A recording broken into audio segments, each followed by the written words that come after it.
Hello, and welcome to the dungeon. I'm your host, Rob. In today's video, we're going to be looking at combat tactics.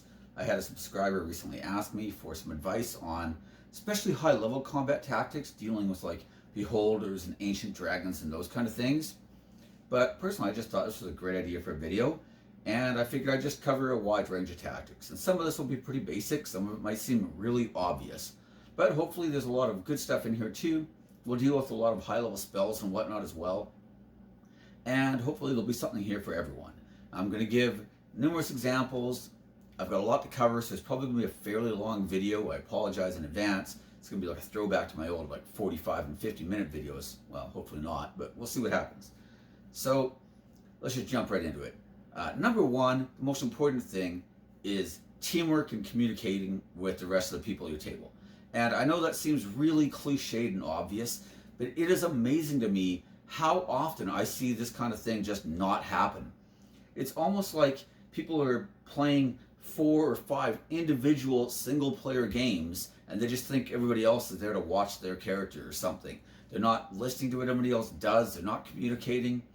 And, you know, I've literally, this is, you know, it's not super common, but this is something I've seen like 5 or 6 different times before, where someone will cast like a hypnotic pattern and disable a bunch of guys, and then the next player or one of the other players wants to cast a fireball on those guys that just got hypnotic patterned. And it's literally resulted in like 10-minute arguments and discussions about why you shouldn't fireball all the mesmerized guys. And to me, that's just ridiculous. Like, I don't even know how that happens. It's pretty clearly obvious not to use a fireball in that situation. But for some reason, people want to use fireball in that situation. And it's like, man, you could just use fireball in the next fight. Like, you know. But it's like everybody wants to be the guy or the man or the woman or whatever and, you know, be the star of the show. And we forget that it's a team sport. We are all working together to try to overcome these different challenges. So not only do you need to work together, but don't undermine each other in the case of the fireball on the hypnotic pattern guys.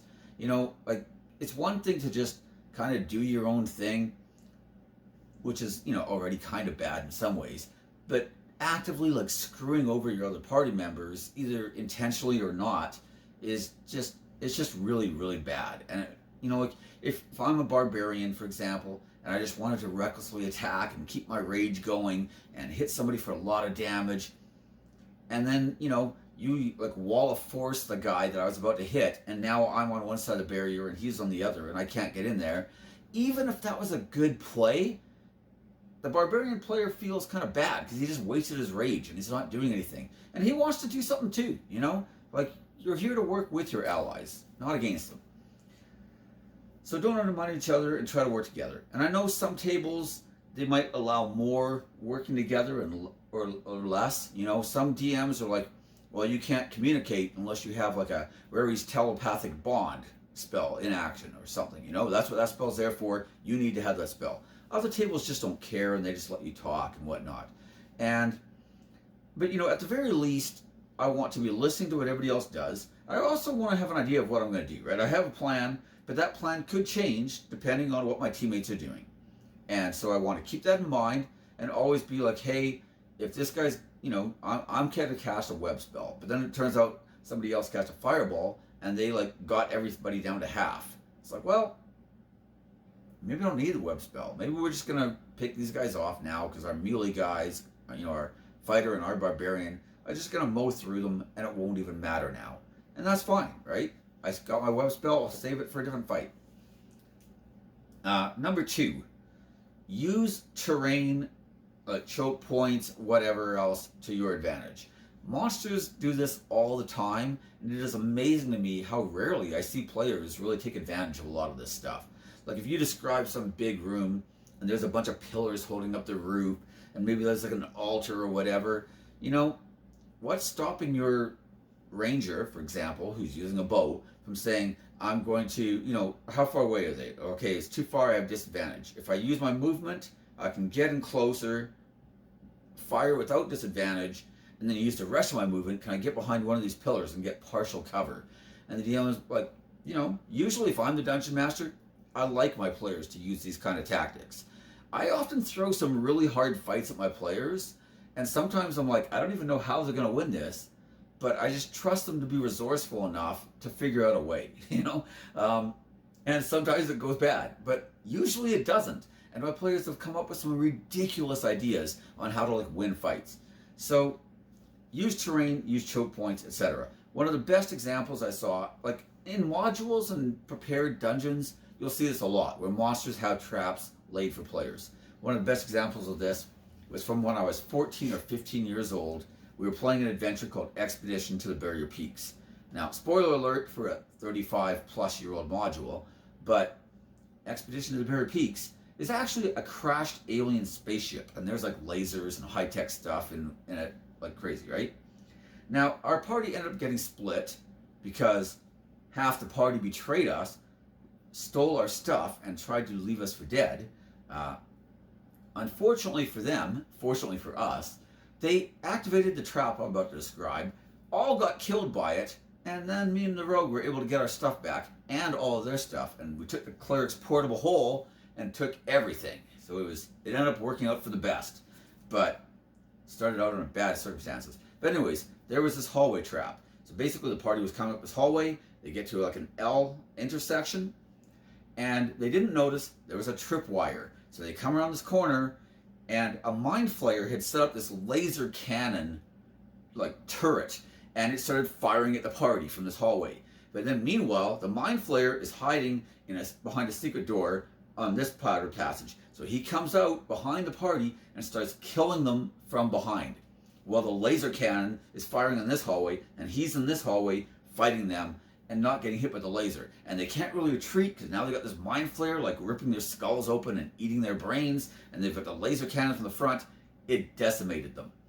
The point is though, and then the mind flare was already half wounded from the combat. The laser turret had run out of charges apparently because it only had enough for like D4 rounds plus 1 or something like that. I can't remember the details. But yeah, it ran out of charges. The mind flare was half dead, so we finished them off and got everything. So worked out for the best. But there's nothing stopping your players from using these kind of tactics themselves. You could set up traps in a hallway and then lure the enemies back into the hallway. You can do simple things, like let's say you open the door to some room and discover, your party's still relatively low level, and there's like 20 orcs in this room, and you're like, how the heck are we going to beat 20 orcs? Like, we're level 4, we can't beat 20 orcs. Well, what if you retreated back into the hallway and used like a web spell to cut the orc forces in half, and now you only have to deal with 10 of them, even if you don't have a web spell? What if you're just like, okay, well, we're going to retreat into the hallway. How wide's the hallway? It's 8 feet wide. Okay, so if our barbarian and our fighter hold the hallway, like kind of shoulder to shoulder, can they like keep everything back, and then we can just fight them like 1 or 2 at a time? That's pretty reasonable to me, right? Maybe the orcs don't want to rush into the hallway because they see what's happening. But then you have like range attacks or cantrips, and you just start firing off and picking off these orcs one by one. And now they either have to retreat, and they're orcs, they don't want to retreat. Come on, no orcs want to retreat. Where's your pride? Or they just charge you, which orcs are very prone to do, because hey, orc pride. And now they get funneled into the hallway, and you just kill them like a blender, pretty much. Your barbarian, your fighter, just hacking them down. And what would have been a very overwhelming fight with like tons of opponents making tons of attacks against your party and just surrounding you and overwhelming you, you've turned into a fairly interesting but also manageable encounter. So use choke points, use terrain. Another good example in the party that I'm running right now, we just started our new campaign 5 or 6 game sessions ago, maybe a little more than that, maybe 7, whatever. The party was like level 4, and they found in this one dungeon this like excavation, and there's all these orcs. There's like 6 or 7 orcs. No, I think it was 5 orcs. 5 orcs and an ogre, and they were like digging out this one part and working on this one passage, right? And they've got a bunch of like beams bracing up the roof so the tunnel doesn't collapse on them while they're digging, right? And the ogre is just kind of carrying stuff and lugging things around. But the party's only level 4, so if they try to fight them, that's going to be a very tough fight. But the paladin had the idea. It's like, well, what if the rogue is able to sneak in and like maybe tie ropes to a bunch of these support beams and then bring the trails of ropes back, and we just pull at all the beams at once? Would the roof collapse? And I was like, well, that sounds like a reasonable chance. So I figured I'd set the chance low, but I think I went with 5% per beam that the party managed to remove, right? And it would just accumulate, right? And so they managed to do this with 4 beams because that's all they had enough rope for. They pull the beams out, and I'm like, okay, there's a 20% chance of cave in. I roll a 0-9, and the roof caves in. And a bunch of the orcs got killed, the ogre got killed, and the ones that survived were just easy pickings. And what would have been a very, very difficult fight, because the paladin was thinking outside the box and listening to the description of the room and trying to find other ways to deal with this, it ended up being a cakewalk. It also ended up being a very memorable scene, which, you know, running in and attacking stuff with your sword for the 1 millionth time in your career is not very memorable, but this was. So topic number 3, focusing targets and choosing targets wisely. And a lot of times there'll be like an obvious big threat, right? Like maybe you've got this archmage at the back and he's got like his 8 bodyguards trying to protect him, right? And obviously the archmage is a bigger threat than the bodyguards. But do you go for the archmage first? Well, that depends. I mean, maybe your fighter and barbarian, who are now high level, of course, because you're fighting an archmage, do they have to eat 8 opportunity attacks if they try to rush through these guys in order to get to the archmage? I mean, and what if they have to use their dash action, you know? Like they have to use their entire action just to move and they don't even get to attack. They're not going to be able to do much to stop the archmage. So maybe that's a good option, but maybe eating 8 opportunity attacks is not a good option. Maybe there's a better way to deal with it. Maybe your own spellcasters can try to like get in range and counterspell the archmage and deal with them that way. And now your fighter and your barbarian just, you know, move their distance, attack these bodyguards, try to cleave as many of them down as they can, and then, you know, finish them off while your casters are still trying to counterspell and play this cat and mouse game with the enemy archmage. That could be very, very viable. Maybe you could just hypnotic pattern the bodyguard guys, and now your fighter and your barbarian are able to charge through, and most of the bodyguards are disabled by hypnotic pattern. And even if a few aren't, now they're eating 2 or 3 opportunity attacks instead of 8 opportunity attacks. And the fight just became a lot more manageable, right? Maybe you've got a high level spell like a maze or something, or a force cage, and you can disable the archmage that way. We'll get into a very specific example of that from a game I ran, my last campaign, where the bard and the wizard single-handedly changed the entire nature of the combat just by working together and having some good tactics. So another thing I want to talk about here in the same subject, focusing down targets. I've been in fights where somebody casts a fireball and they wound like 8 guys, and then everybody's attacking one of these different 8 guys, and none of them are actually dead though. So you're a couple rounds into the combat and nothing's died, but everything's at like 20% health. And like D&D, some games have like disability modifiers, right? Like Vampire the Masquerade did, Shadowrun does, where the more injured you get, the worse you're able to attack and defend and stuff. You just get all these penalties mounting up because you're so injured. D&D doesn't work that way. You know, 10 orcs, for example, with 1 hit point left each, have just as much combat ability to deal damage to the party as they did when they were at full health, right? So having everything wounded doesn't help you. You need to start like killing some off and limiting the targets. And I don't want to call anybody out. I hope he doesn't watch this video because this is about a friend of mine. But he was a dungeon master in my first D&D 5e campaign, right? So we played, you know, a bunch of other editions over the years, whatever, right? But I was playing 5th edition for the first time. And this campaign went all the way from level 1 to level 20. This is the one I played with Champion Fighter in. I've mentioned him before. And one of the other players was a barbarian. And because like we didn't just get the 20, the campaign got the 20, and then we kept playing for probably another 10 or 12 game sessions. We were 20 for a considerable length of time.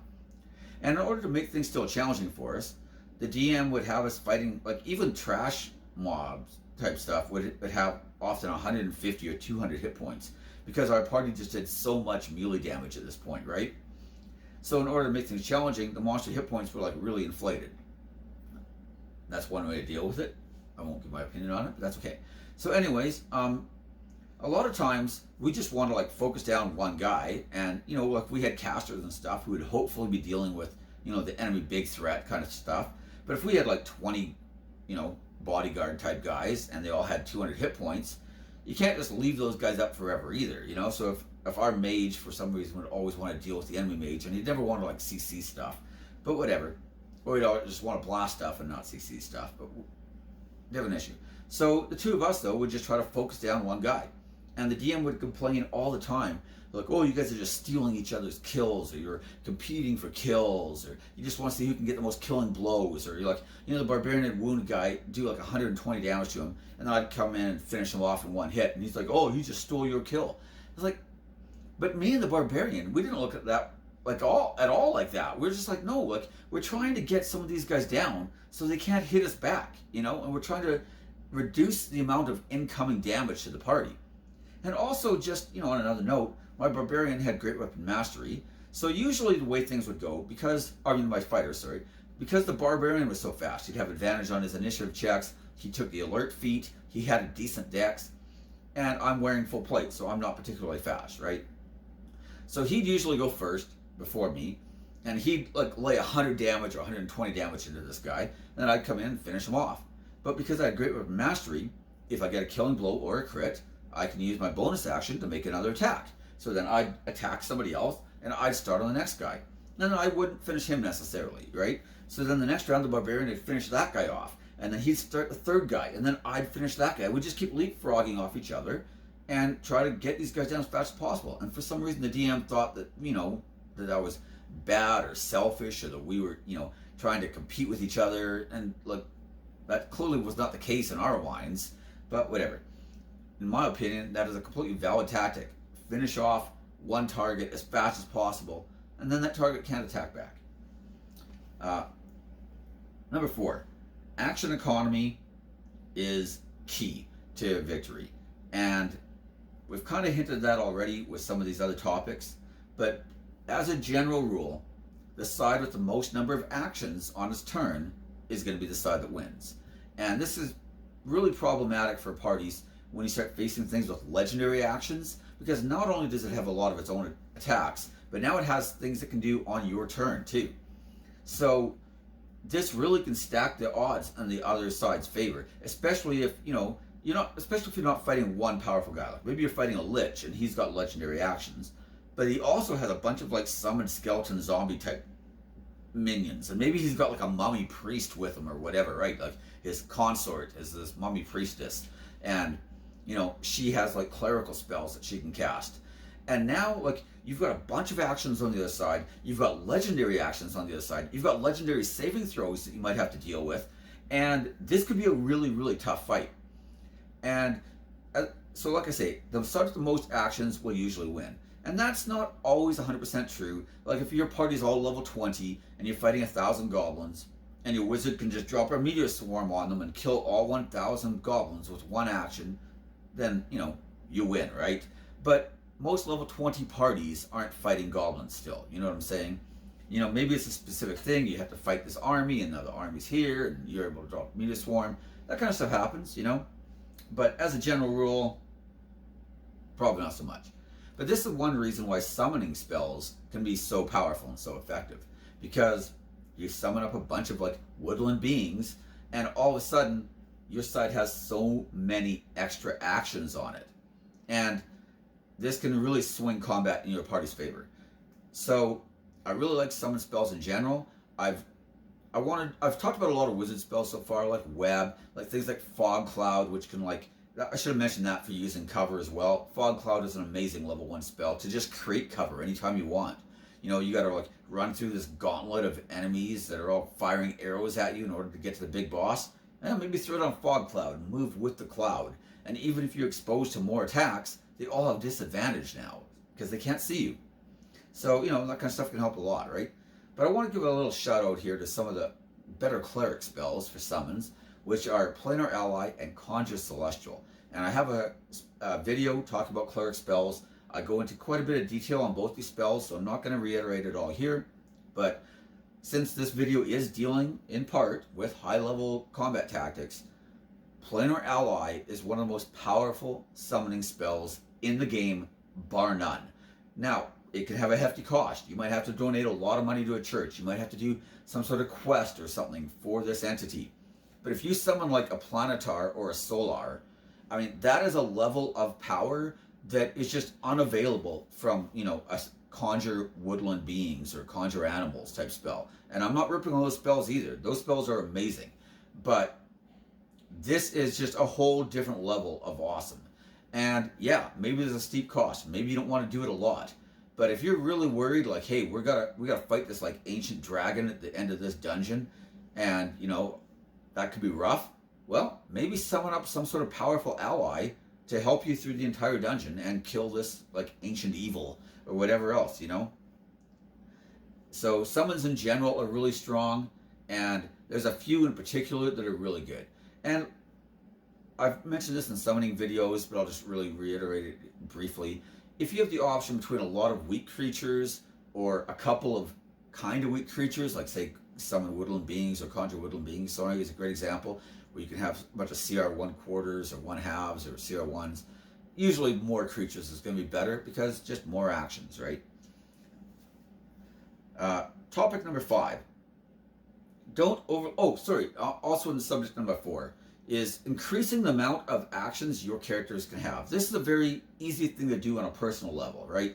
So if I'm making a character, usually I'm looking at things like what am I going to do with a bonus action? Do I have viable options for a reaction? And I want to try to have something I can do in these different phases. So a great example would be like a paladin, right? You've got 2 attacks around only at level 5+. And, that's decent. That's the same as everybody else except a fighter, right? You've got smites. I'm not saying you're not doing a lot of damage. But you can take a feat like Polearm Mastery, and every single round, you have the option of making a bonus action attack with the butt end of your polearm. And maybe you have other things you want to do with the bonus action sometimes too, like a Misty Step. That is fine. But you're not going to be Misty Stepping as a bonus action every single round of every single combat. The point is that Polearm Mastery brings you from 2 attacks to a potential 3rd attack anytime you want to use it. And it also gives you a potential reaction attack. When somebody comes into your range, which is 10 feet, for the first time, you can make a reaction attack against them. So you could potentially be attacking 4 times per round instead of only 2. And doing that quite frequently, to be honest. So from an action economy standpoint, that 1 feat has essentially doubled the amount of actions your character can take in any given round. And to me, that's an excellent deal. Now, maybe I'm playing a War Cleric, and Polearm Mastery is going to potentially triple the amount of actions because I only have 1 attack per round. Is that a good investment? Well, the truth is, maybe yes, maybe no. It depends how you want to build your character. But on a Paladin, I'm only limited to lower level spells for the most part. I'm not going to be casting as many spells. I'm probably going to be using a lot of spell slots for smites. So I'm mostly going to be attacking anyways, right? But on the War Cleric, I might be casting spells. I might be using my bonus action for like a spiritual weapon a lot, right? In which case that bonus action polearm attack isn't as useful. I might be using my other actions for other things too. Like I might be casting like a healing word as a bonus action. I might need to buff or heal party members during the combat. In which case I might not be attacking at all in some rounds, right? Now, maybe I'm not going to be, right? So, like I say, that's an individual choice you're going to have to make on that character. I think in the case of the Paladin, if you're mostly going to be focused on melee, I think that's an excellent investment. In the case of the War Cleric, that's going to depend on you and your play style and how you want to build the character. Maybe it's good, but I think it's a lot less cut and dry. Now, if you're like a wizard, for example, you might have some really nice reaction spells. You might have like a shield and a counterspell and absorb elements, right? And these are all, really, really good choices for your reaction. So do I want to have a bunch of other stuff using my reaction? Maybe, but again, if I'm fighting a high level caster, almost nothing's going to be more important than having like a counterspell available if I'm able to use it to try to like deal with this enemy caster. So if I'm using my reaction on something else, like let's say I get hit with an arrow and I was about to take like 8 or 10 damage, but I decided to use shield on that, and then the enemy archmage tries to like hit the whole party with, some sort of powerful spell, well, now I don't have a reaction. I probably would have been better saving it. So I do want to have options but I don't want to have something that's going to be used like all the time every round, and I probably don't want to have something that's going to be interfering with more important actions. I want, or at least I want to be prioritizing that in my mind. I want to be thinking like, do I really want to do that, or do I want to save my reaction for Counterspell? We're going to have a whole section on Counterspell later on, so I don't want to get too much into it right now. But, you know, in general, when I'm looking at actions, reactions, bonus actions, for bonus actions, I want to have a couple options, right? 2 or 3 is usually good. Even 4 maybe, but if I have 10 bonus options or bonus action options, that's really just pushing it. Like, odds are I have 1 I'm going to use a lot, 2 that are circumstantial, and under the right circumstance they're excellent, but the rest of the time I'm using them at all. And then I have 7 that I'm just not using, right? That's usually what happens if you have 10 bonus actions. So, you know, you don't need 7 that you're never going to use. You need 1 that you're going to use a lot, and a few other ones that are really going to shine in the right circumstance. And that's probably about good, you know? So, when it comes to action economy and designing my characters and trying to think of how to get the most out of the character from like an optimizer standpoint, this is the kind of stuff I'm usually looking at. Number 5, don't overlook basic actions. In my current campaign, the party, like I said, they're pretty low level, and they were fighting this creature that was like, I think it was resistant to non-magical bludgeoning damage. So the monk figures out that he's doing almost no damage, right? So the next round, he decides to take the help action and help the paladin, who is using a sword, or I think she's using a battle axe, whatever. But it's an edged weapon, and it's magical, so they didn't have to worry about that as much, right? The party has an artificer, so he was able to like enchant something and make it magical. So the paladin is doing full damage, and there's also the potential chance that maybe she'll get a crit now if she has advantage, right? And then she could smite and end the fight even sooner.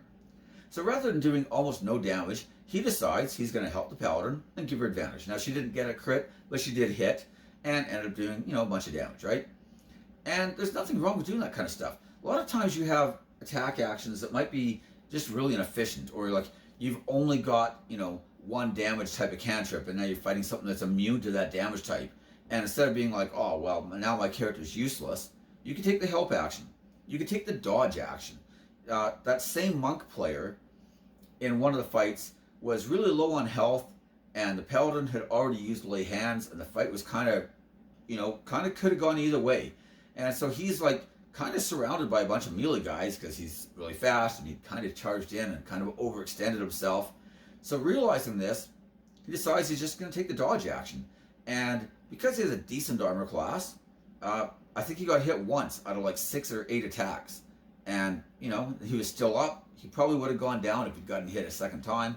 But he was able to really minimize the amount of damage he was taking, while also occupying the attacks of all these other creatures that were trying to hit him and just couldn't do so. And so don't overlook just some of the basic combat actions that can still be really useful in a fight. Number 6, battlefield control and forced enemy movement. So I have a couple of videos talking about battlefield control spells, and I'm probably going to spend way too much time on this topic considering I already have videos on it. But this is really the key to turning hard fights and potential TPKs into victories. And that is just sectioning off and constricting enemy movement and dealing with like clumps of enemies instead of the whole group, right? So I gave an example earlier of like luring guys into a tunnel or into a passage and then using a web spell to cut them in half type of thing, or you could drop a wall of force or a wall of stone or those kind of things. And you know, now instead of having to fight all the creatures at once, you deal with half of them, then you drop concentration, deal with the other half. And instead of being overwhelmed, now you're able to pick them off at your own rate. One of the best examples of this I've ever seen, and I've mentioned this in a different video, so bear with me if you've already heard this story, but my party was, I believe, 13th level because the wizard had just gotten Force Cage, and they were fighting all these drow, and there was a drow matriarch on the other side, and she's like 18th level, right? So she alone is already fairly powerful. But then with her is like an 11th level wizard, so he's not as powerful as the party, but he's still there, and he can cast counter spells. He's got some decent spells. And then he had like, I think a pair of like level 6 or 7 lieutenants who were like fighter types, right? But fairly beefy. And then there were about like 10 or 12 like just low level minions with crossbows and short swords, right? And there was also a trap where I gave the party a chance to notice. There was like this discolored section of floor, but they all rolled like crap when they were charging in, and none of them saw it, right? They didn't notice that the floor was a slightly different shade and slightly different texture. And it ended up being kind of like, not really quicksand, but this kind of like mud type trap. And sure enough, like 3 of the front liners go plunging into this like mud pit trap, right? And now they're stuck and they have to use their action to try to escape. So right off the bat, 3 of the party members are stuck in this trap, and things are looking really bad. And they've got this 18th level cleric on the other side. They've got this enemy wizard on the other side. They've got these lieutenants. They've got a bunch of guys, even though they're low level, like 12 guys with crossbows. Even if 2 or 3 hit, that's just incoming damage every round. That's potential concentration saves that have to be made every single round. And they're just firing at the party. And so this fight is off to a terrible start. I mean, we're looking at a potential total party kill here. But the wizard and the bard start trying to strategize. And look, okay, what do we do here to try to change the nature of the fight? And between them, they decide, what if the bard casts Dimension Door and we get over to where the matriarch is and the wizard guy, right? And then the wizard can maybe try to like force cage them in and eliminate those 2 from the fight.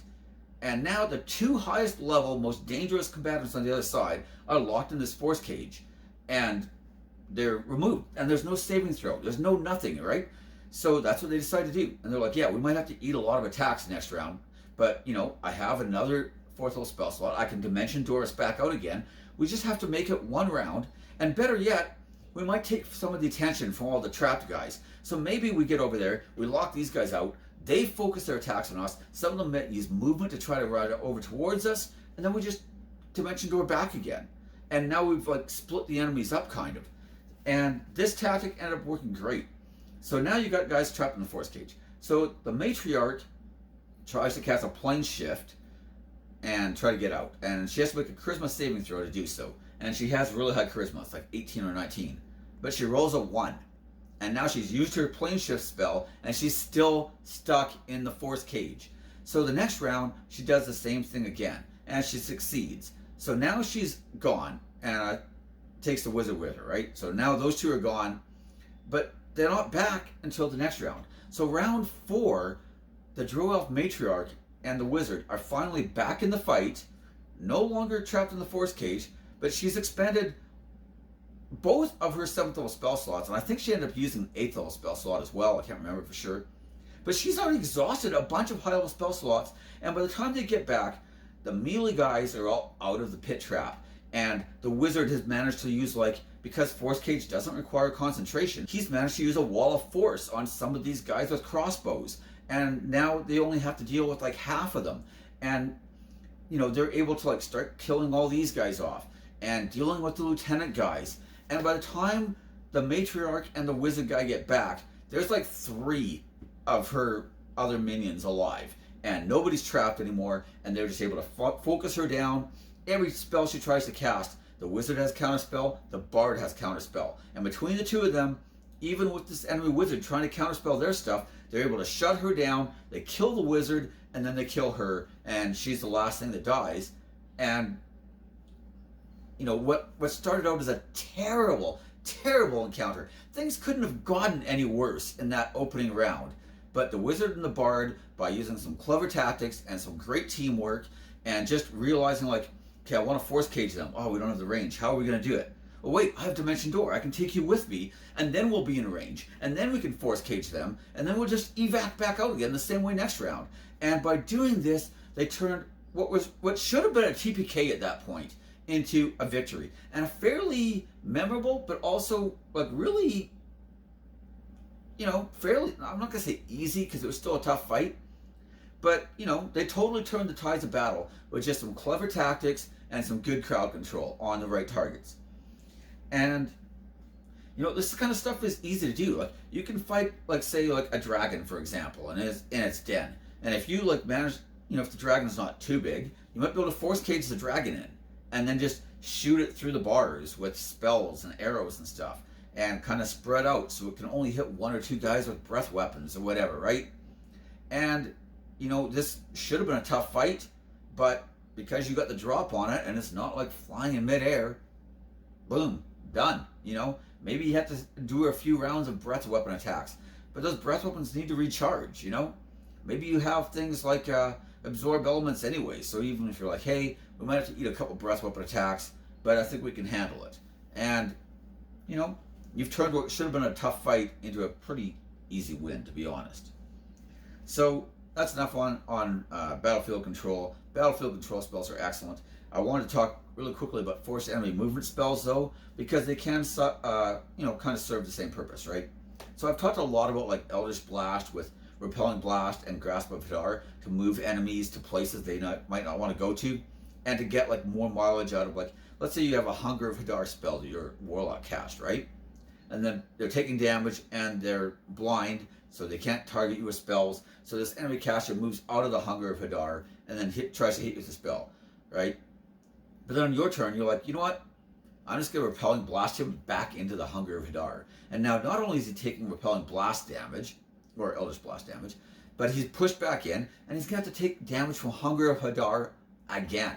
And one of the best examples of this I've ever seen, my wife was playing a Diviner Wizard, and another guy in our party was playing a Warlock, and all the time she'd use things like Wall of Fire, or she'd use like a Darkness spell to try to like blind people or whatever, and then he'd like just push them back in, so they'd take Wall of Fire damage, and then they'd have to come through the wall in order to get to the party, and then take more damage, and then he'd Repelling Blast them back to the other side, and they'd start their turn inside or right next to the Wall of Fire, take more damage, and then probably have to come through it again. And it takes a spell, I mean, let's be honest, Wall of Fire doesn't really serve the main purpose of a wall, which is to keep things out. That's what walls are supposed to do. But, it does a bit of damage. It's not a bad spell. But if you're able to get creatures to take the damage from Wall of Fire like 4 times, it becomes a phenomenal spell. And just by some simple, teamwork and basic communication, they were able to set this kind of stuff up a lot. Or they'd use like Wall of Fire to like channel guys into like this narrow passage between like the Wall of Fire. They'd make it like a U shape or surrounding guys, and now they're taking damage or whatever, right? Or like kind of like a ring, sorry, not a U shape. But now they're taking damage from like every direction, and they've got to come through. And then the party can like pick them off as they're coming through, and they're already hurt and wounded. And the Warlock's like he'd even get really strategic where he'd look at the map and he'd be like, okay, I'm going to move over here, and then Repelling Blast that guy back through the wall this way, and he'd always be trying to like position himself so he could knock things into strategic positions.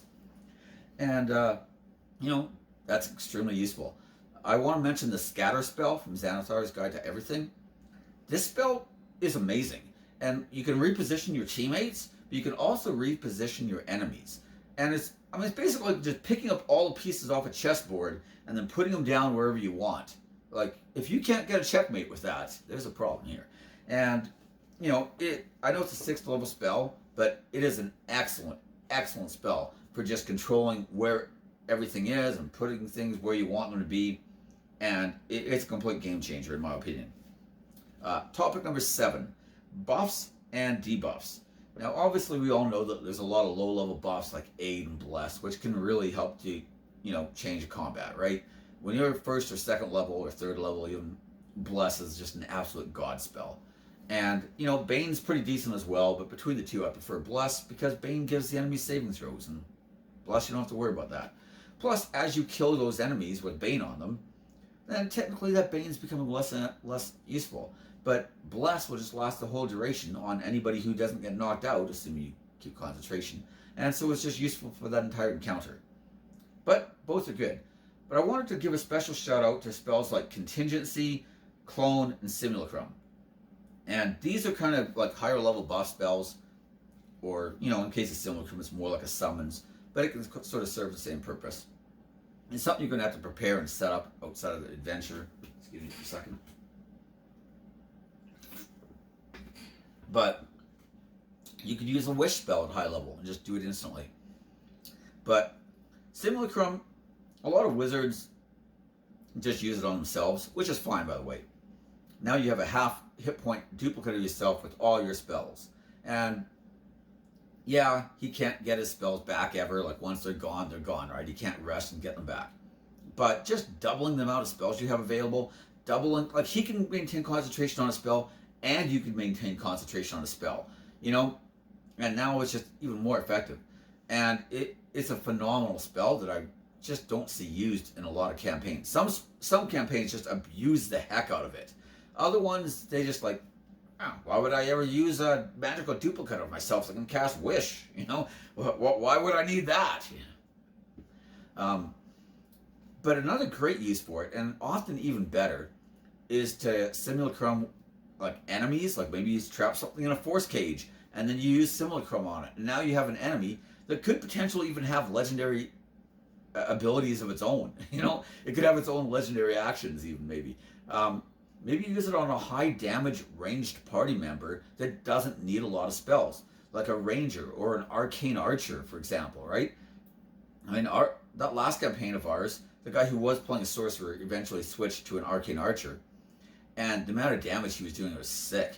I mean, attacking 3 times a round for a lot of the campaign, using sharpshooter. If he misses, he could use a bonus action to re-roll one of those misses and hit a different target with it. And then he had the option of action surging.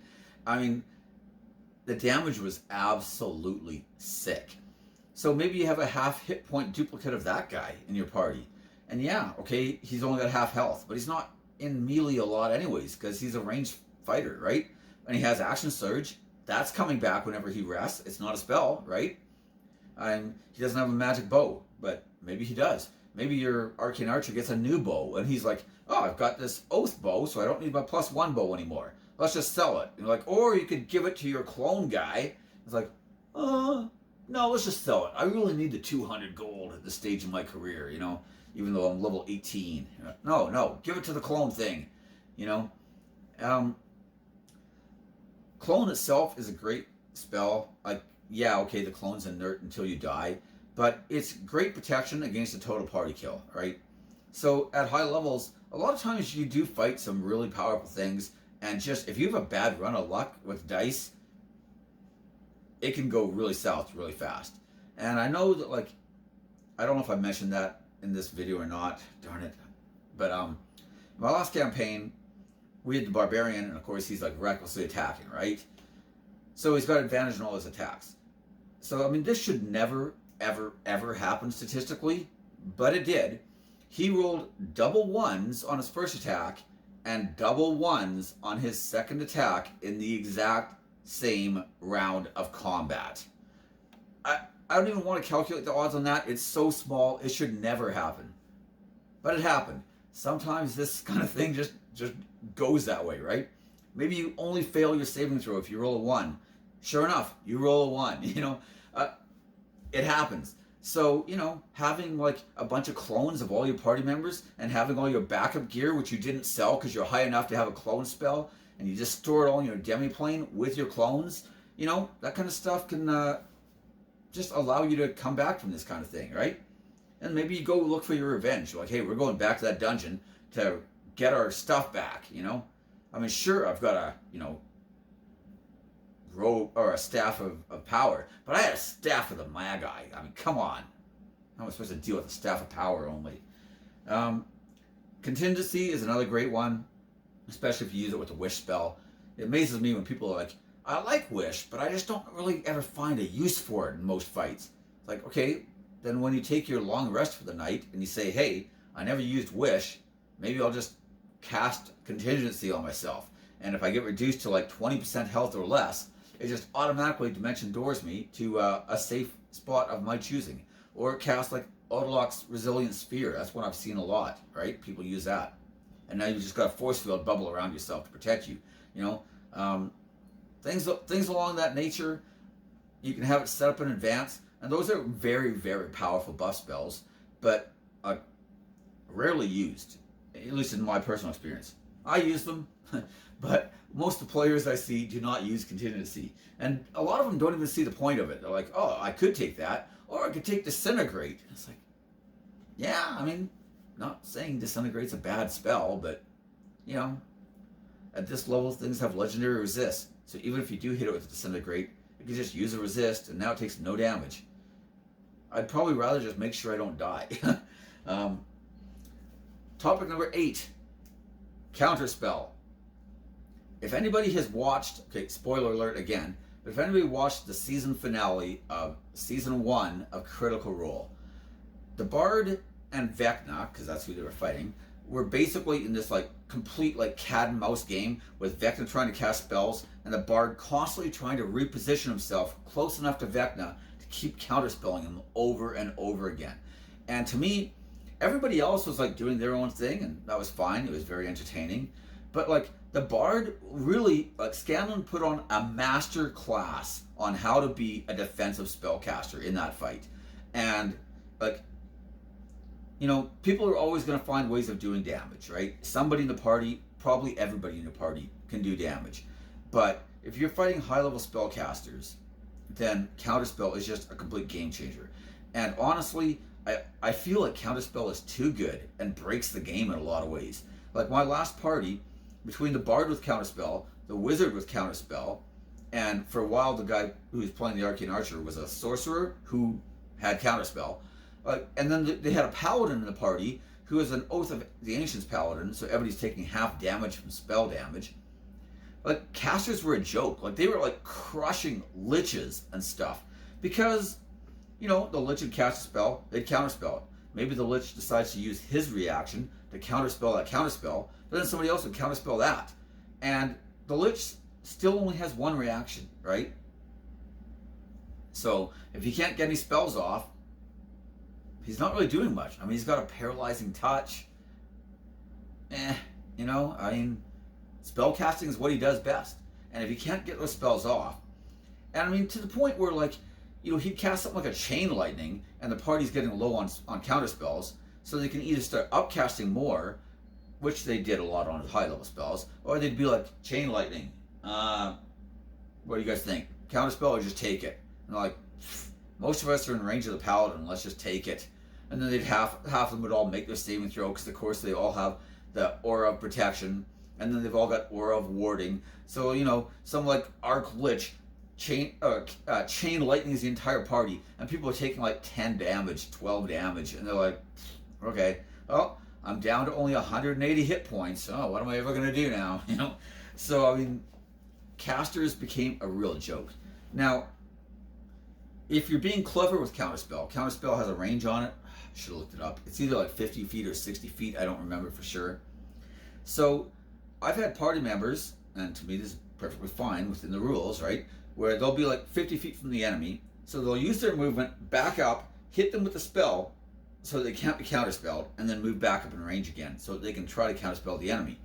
And there's nothing stopping enemy casters from doing the same thing, of course. But if you've got your, you know, fighter and your barbarian up on that enemy caster, and now he's going to have to eat a bunch of opportunity attacks to try to move back, suddenly it's a lot more painful for him to try to, like, get out of counterspell range by eating opportunity attacks, cast his spell, and then, you know, probably not move back into range, of course. But, you know, now he's just going to have to, like, eat a bunch of opportunity attacks, right? And maybe he tries to Misty Step. But what if that gets counterspelled, you know? I mean, now he's stuck with a cantrip only for the round, or else he's using Paralyzing Touch on that Lich, you know? And Counterspell is a complete game changer. And especially, like, having one player character with Counterspell is pretty powerful. Having 2 or 3 with it is ridiculous. And they don't all have to be casters, right? Like, the Bard in our party was a College of Swords Bard, but for one of his 10th level magical secrets, he took Counterspell, right? I played a character who was a Pact of the Blade Warlock, but I took Counterspell. And I could be up there mealing somebody with my sword, and then, you know, somebody else would cast a spell, and I use my reaction, Counterspell, you know? So you could have your ranged casters, but you can also have some, like, melee-style hybrid guys casting Counterspell as well. And it just completely changes the nature of a game. Like, if you're trying to deal with a Lich, and you don't have Counterspell, you'll realize why Liches used to be feared back in, like, 1st and 2nd edition, Under the Dragons. If you have 3 guys in your party with Counterspell, you'll be like, Liches are a joke. Why do people think that they're so bad, right? It will completely change the nature of the game. So finally, topic number 9. Dealing with legendary resists. I've seen a lot of people suggest that you should use spells to, like, force enemies to like burn through their legendary resists. And I'm not saying you can't do that. I've had fights where we just had to do that sometimes, and it sucks, but it just is what it is, right? But, you know, I would prefer to use spells that do not even allow legendary resist to be effective at all. I mentioned Force Cage before. There's no saving throw against Force Cage. Maze is an excellent spell as well. You just banish them into the maze. Yeah, they get to make an intelligence check to find their way out. But A, that requires their action, and B, they might fail it. And even if they're like intelligent enough, it can be like that same situation that I mentioned with the drill matron, where they had her locked in the Force Cage. You could like banish the main big bad guy into a maze, and then he's got to use his action to try to get back out again. Maybe he succeeds, maybe he doesn't. But either way, that was his action. And now he's been gone for the entire round of combat, essentially. And so your wizard traded his one action for the enemy's one action, but potentially even more than one action. And, you know, at the worst case scenario, now all of the party's allies have had a chance to like focus down all this guy's allies. And in a best case scenario, he fails that intelligence check and he's banished even longer. I wanted to mention Hurl Through Hell, because this is one of the best crowd control effects in the game. And hey, we're talking about high level spells, right? I mean, Hurl Through Hell is not really a spell, it's an ability. But again, no saving throw. It only requires that your warlock land an attack. It could be a melee attack, it could be a magical attack. But if you're using, say, Eldritch Blast, by the time you're 14th level and you have Hurl Through Hell, you're firing off 3 Eldritch Blasts per round. So you just need one of those to hit. So maybe you're like, hey, we need to deal with this enemy caster, and, you know, he's too far away. Maybe he's like 300 feet away. And your warlock's like, well, I've got Eldritch Spear, and I've got Agonizing Blast, and I've got Hurl Through Hell. So how about I just hit him, do a truckload of damage, banish him, do a truckload more damage, and you guys clear up all this other stuff that's in our way before he gets back again. And there's nothing the enemy can do about it. Hurl Through Hell is an amazing ability. So I mentioned Force Cage, I mentioned Maze, I mentioned Hurl Through Hell, but I mean, like I said, like Scatter is a great ability for this kind of stuff. Wall of Force, I mean, it's even easier and earlier level than Force Cage is. It does require concentration. Wall of Stone could do similar things as well, right? But again, you can just like block off certain things. There's no saving throw against it. So even something like an Ancient Dragon, if you just like Wall of Force him on the other side, and maybe he's got a bunch of like drakes that you can deal with. Maybe he doesn't. Maybe you're just like, hey, we're in pretty rough shape. We're getting low on spell slots. Like, we cannot handle an Ancient Red Dragon right now. And you're like, well, I have a 5th level spell slot. I could Wall of Force him, and we could steal his treasure and then get the heck out of Dodge. That might be better than a lot of your other actions, right? So I usually find, if possible, don't try to go through their legendary resists, go around them, use abilities that don't even allow a saving throw. And this is one of the reasons why I have multiple videos where I kind of complain about a lot of direct damage spells. And I know it's probably not fair. Direct damage spells aren't as bad as I often make them sound. Or maybe they're worse. I don't even know anymore. But you could cast a Finger of Death on that Ancient Dragon, and maybe he uses a legendary resist, maybe he doesn't. But all it's going to do is some damage. That same spell slot could have been a Force Cage, in which case you probably just win the fight. Or it could have been a Wall of Force, or whatever else, right? I mean, there are so many other options that you could be using to deal with these kind of powerful creatures. Things like Beholders, since that was one of the specific requests. Beholder's anti-magic cone can be really rough because it can single-handedly shut down a lot of the different tactics that I've talked about so far in this video, because a lot of them are spell tactics, right? So the anti-magic cone can be rough, but it can only face in like one direction. So if the party kind of like splits up and you have like maybe the clerics go one way and the wizard goes the other way, it can really only choose to focus one of them at a time. And if your melee guys are able to get up there and attack the thing in hand-to-hand combat, then it can really start to like shut things down a lot. Beholders don't, at least I don't think they do. Let me take a quick look. I've got the monster manual here, but I've got to open the dragons, not beholders. As I thrill you all with entertaining page turning. Alright, so the beholder. Yeah, it's got its anti-magic cone, it's got all of its eye rays, it's got legendary actions, but it does not seem to have legendary saving throws. So, Force Cage the Beholder, Maze the Beholder, Wall of Force the Beholder. I mean, maybe its eyes will go through it. Maybe the anti-magic cone could shut that down. Who knows, right? There's always that. But, if you banish it with a Maze, it's going to be banished before it can use its anti-magic cone on you if you manage to get the initiative, right? If worse comes to worse, you might just need to brute force it down and make sure that people know, like, hey, our spellcasting is going to be really limited. You need to, like, action surge and anything else you've got on the table right now. Most powerful smites you've got, like, drop them on this sucker, right? And your party members probably know that. But the lack of legendary resist on a beholder, at least to me, means that it's probably still a pretty winnable fight for most parties that are high enough to handle it, right? Dragons can be really rough just because of the breath weapon, and the amount of damage that they can pump out in any given round is insane, right? So there is that.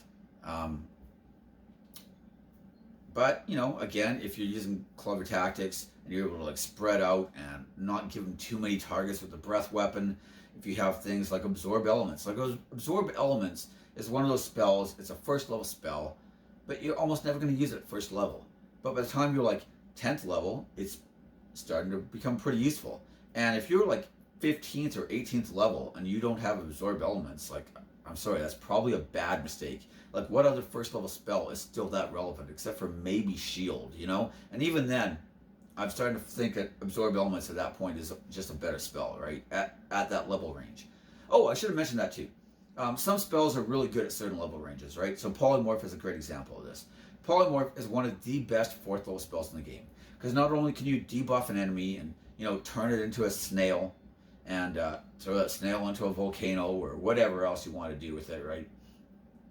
But you can also use it to buff allies and save allies. Like, maybe your rogue got hit with some critical hit and he's suddenly down to like 3 hit points, and you're out of healing spells, or the cleric's down or whatever as well, and you're like, crap, the cleric's down and now the rogue's almost dead. Well, maybe you cast Polymorph on your rogue, turn him into a giant ape or a woolly mammoth or whatever else is available, and now he's got all those temporary hit points. He can still attack. He's still doing decent damage. Like, yeah, you're not sneak attacking anymore. Get over it. But, maybe he'll like being a giant ape for a little bit. Who knows, right? I remember the first time we turned one of our player characters into a T-Rex, and that player forevermore just wanted us to turn him into a T-Rex, right? I mean, why not? It's kind of cool and it does a lot of damage. Now, eventually you get to the point where T-Rex isn't that useful, though, right? You've got a bunch of magic items, and you're doing, you've got 3 attacks around, an action surge a couple times a day, and now you're doing more damage than T-Rex is, right? So Polymorph isn't as good at high levels. But when you're like level 7 and you first get 4th level spells, it's one of the best spells in the game. So I should have mentioned that in a different section. I'm kind of jumping all over the place now. I'm just trying to think of things I didn't address directly that I should have been tacking on here at the end, but that's all right. But anyways, I think that's basically everything I have. This video's gone on long enough. I know I didn't go through all the abilities of beholders and dragons and stuff like that. I talked more about just general tactics, but there's so many high level powerful creatures that I just don't think that going through them all one by one would have really been effective. And hopefully some of the stuff here that I've said will apply to everything. Hopefully it'll give you some different ideas that maybe you just hadn't thought of. Maybe you just haven't used spells like Planar Ally or Contingency. And you're like, hey, you know what? Rob seems to think those are really good spells. Maybe I'll try them out in my next campaign if it gets to high enough level, Like I said, you can take Disintegrate and Finger of Death, and there's nothing wrong with those spells. If I was playing a Necromancer, I think Finger of Death is a really good spell to have, because now I can use it to create permanent zombies, right? So it has utility for me outside of just being a straight damage spell. But I'd rather probably have Force Cage. And even if I am a Necromancer, like Troy did in my last campaign, he took both. And I think he'd be the first one to say that Force Cage was way more influential in the campaign for them winning hard fights than Finger of Death. And it's not that he didn't get to use Finger of Death, and it's not that he didn't get to create some zombies or use it to heal himself as well, because, you know, that's one of the Necromancer abilities. I'm not saying it was a bad spell. I'm just saying that Force Cage was 10 times better. Because it is. It's literally 10 times better. So, you know, use the terrain, use all the other tactics I've talked about. Pay attention to what the other players are doing. Pay attention to what the Dungeon Master says. Because if he describes the room and you think like, hey, can I use that thing you just described as partial cover? And he might be like, well, you'll get cover from these guys, but not from these guys over here. You'll be like, okay, that's better than no cover at all, right? So I'm going to like shoot my bow or cast my spell, and then I'm going to use my movement and get behind cover, you know? That kind of stuff can be a real difference maker. And if guys are attacking you and they're all missing because you're under half cover, pretty soon they're going to start focusing on other targets. And maybe you're concentrating on that polymorph spell on the rogue who's got 3 hit points left but has now been turned into a giant ape. You don't want to lose that concentration, because if you do, your rogue could easily die. So, you know, get some cover and just attack with cantrips round after round while maintaining concentration on that polymorph. So hopefully I've given you enough here that you found value in this video. Feel free to like, subscribe, ring the bell for notifications, and like I always say, leave me your comments in the comment section. I love reading people's suggestions. I'm sure there's a ton of tactics that I didn't even cover in this video, as long as it is. But, you know, hopefully there's something here of value for you that you've been able to get out of it, because, you know, this is probably going to be like a 15-minute video by the time we're done here. And I want to say really quickly too, I'm really grateful to all my subscribers. It's very humbling to me that I've already, like, we've only got like 200-ish subscribers on this channel, right? Just a little more, right? So it's not a particularly big channel. But already there are like a core group of people who watch all my videos, comment on all my videos, have suggestions for more videos, and I just want you guys to know I really, really value you, because not only do you give me ideas for videos like this and help me to create more content, but you also like just keep me engaged in this channel and keep me constantly thinking of like new things and new ideas. And I'm starting to get to kind of know some of these people and like what kind of characters they play and what they kind of like. And to me, that's just really, really engaging. It's one of my favorite things about having a YouTube channel. So thanks to all of you subscribers, and thanks to everybody who leave comments, and even the you know, negative comments. That's fine too, because you help me to get better. And I will be getting a microphone at some point soon, hopefully, because somebody's told me I should do that, and they're probably right. Let's face it, you know, it's been a year. Get a microphone. But that's everything. So I will see you next time in the dungeon. Bye.